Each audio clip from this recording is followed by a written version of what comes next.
Price moved higher. It tested upper structure. It looked strong, but it did not hold. And that is where the entire environment changed. Now we begin from the sequence of sessions. The March 24th Asia session formed at the midpoint of the March 24th US session. This is not a breakout position. This is a position inside structure. It also overlapped with the March 23rd Asia session region. So already we are not dealing with separation. We are dealing with density. Now from that overlapping structure, price moved upward. It tested the upper boundary of the March 24th US session, then continued higher, and tested the upper boundary of the March 23rd US session. Now this is important, because these two levels are not random. They are stacked. Two separate session highs located very close to each other. This creates a resistance zone. Now price reached that zone. It reacted. It did not hold above it. This is the first structural failure. Now we move forward into the March 25th US session. This session forms at the upper boundary of the March 23rd US session. That is where the market attempts to position. But formation alone is not acceptance. Acceptance requires persistence. Now observe what happens next. Price begins to move downward. It breaks below the upper boundary of the March 24th US session. This is not just a pullback. This is a structural break, because that level previously acted as support during the upward move. Now support fails. Now structure weakens. Now price continues downward. It reaches the upper boundary of the March 24th Asia session. This is the next reference. Now again we observe behavior. Does price stabilize? Does it hold? Or does it continue? It does not hold.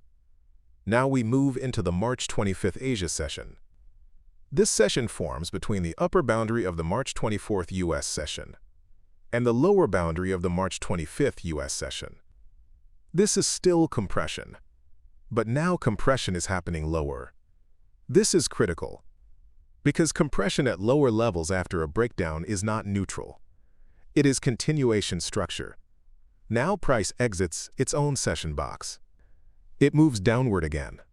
It breaks below the March 24th Asia session structure. This is continuation.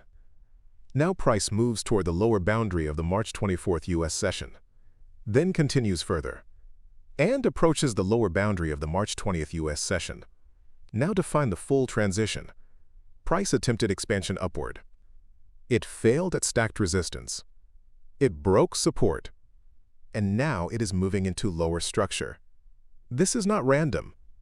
This is a complete structural shift, from upper compression to lower expansion.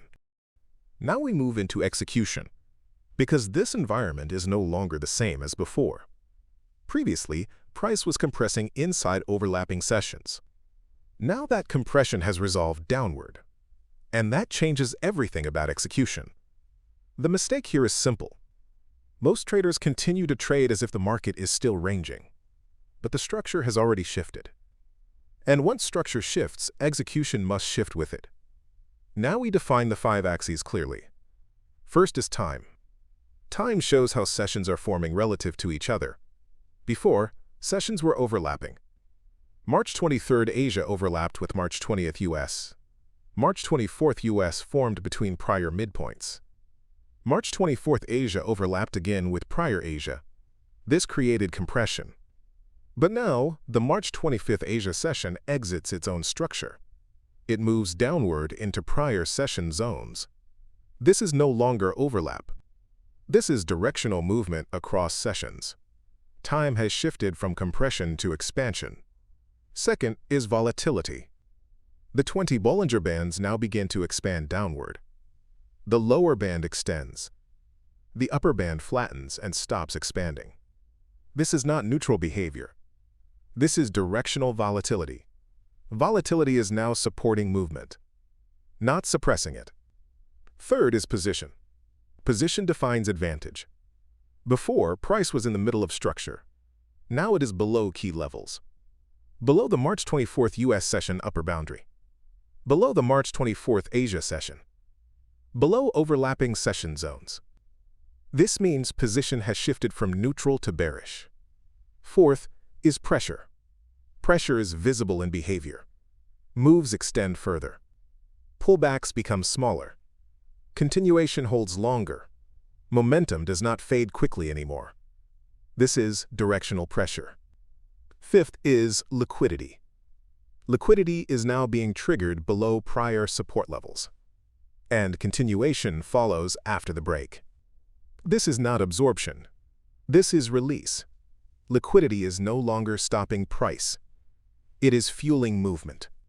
Now we translate this into execution.